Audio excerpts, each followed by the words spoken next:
l'épître de Paul aux Romains, chapitre 11.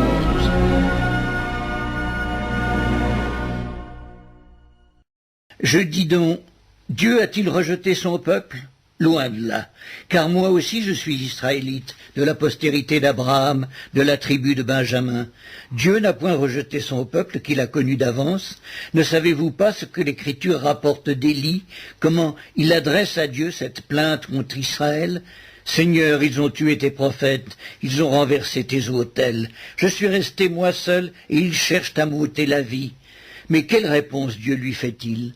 Je me suis réservé 7000 hommes qui n'ont point fléchi le genou devant Baal. De même aussi, dans le temps présent, il y a un reste selon l'élection de la grâce. Or, si c'est par grâce, ce n'est plus par les œuvres. Autrement, la grâce n'est plus une grâce. Et si c'est par les œuvres, ce n'est plus une grâce. Autrement, l'œuvre n'est plus une œuvre. Quoi donc? Ce qu'Israël cherche, il ne l'a pas obtenu, mais l'élection l'a obtenu, tandis que les autres ont été endurcis, selon qu'il est écrit, Dieu leur a donné un esprit d'assoupissement, des yeux pour ne point voir, et des oreilles pour ne point entendre, jusqu'à ce jour. Et David dit, que leur table soit pour eux un piège, un filet, une occasion de chute et une rétribution, que leurs yeux soient obscurcis pour ne point voir, et tiens leur dos continuellement courbé. Je dis donc, est-ce pour tomber qu'ils ont bronché? Loin de là. Mais par leur chute, le salut est devenu accessible aux païens, afin qu'ils fussent excités à la jalousie.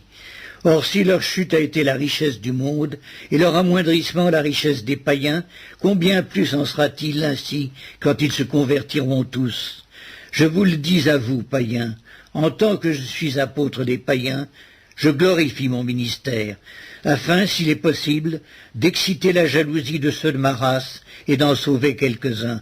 Car si leur rejet a été la réconciliation du monde, que sera leur réintégration, sinon une vie d'entre les morts? Or, si les prémices sont saintes, la masse l'est aussi, et si la racine est sainte, les branches le sont aussi. Mais si quelques-unes des branches ont été retranchées, et si toi, qui étais un olivier sauvage, tu as été hanté à leur place, et rendu participant de la racine et de la graisse de l'olivier, ne te glorifie pas aux dépens de ces branches. Si tu te glorifies, sache que ce n'est pas toi qui portes la racine, mais que c'est la racine qui te porte. Tu diras donc, les branches ont été retranchées, afin que moi je fusse hanté. Cela est vrai. Elles ont été retranchées pour cause d'incrédulité, et toi, tu subsistes par la foi. Ne t'abandonne pas à l'orgueil, mais crains. Car si Dieu n'a pas épargné les branches naturelles, il ne t'épargnera pas non plus. Considère donc la bonté et la sévérité de Dieu, sévérité envers ceux qui sont tombés et bonté de Dieu envers toi si tu demeures ferme dans cette bonté.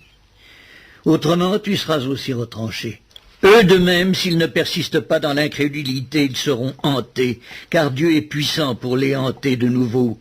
Si toi tu as été coupé de l'olivier naturellement sauvage et hanté, contrairement à ta nature, sur l'olivier franc, à plus forte raison, eux seront-ils hantés selon leur nature sur leur propre olivier.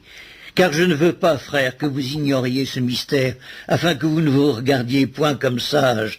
C'est qu'une partie d'Israël est tombée dans l'endurcissement jusqu'à ce que la totalité des païens soit entrée. Et ainsi tout Israël sera sauvé, selon qu'il est écrit, le libérateur viendra de Sion et il détournera de Jacob les impiétés, et ce sera mon alliance avec eux lorsque j'ôterai leurs péchés. En ce qui concerne l'Évangile, ils sont ennemis à cause de vous. Mais en ce qui concerne l'élection, ils seront aimés à cause de leur Père. Car Dieu ne se repent pas de ses dons et de son appel, de même que vous avez autrefois désobéi à Dieu, et que par leur désobéissance vous avez maintenant obtenu miséricorde, de même, ils ont maintenant désobéi, afin que par la miséricorde qui vous a été faite, ils obtiennent aussi miséricorde. Car Dieu a renfermé tous les hommes dans la désobéissance pour faire miséricorde à tous. Ô profondeur de la richesse, de la sagesse et de la science de Dieu, que ses jugements sont insondables et ses voies incompréhensibles. Car qui a connu la pensée du Seigneur, ou qui a été son conseiller? Qui lui a donné le premier pour qu'il ait à recevoir en retour? C'est de lui, par lui et pour lui que sont toutes choses. À lui la gloire dans tous les siècles. Amen.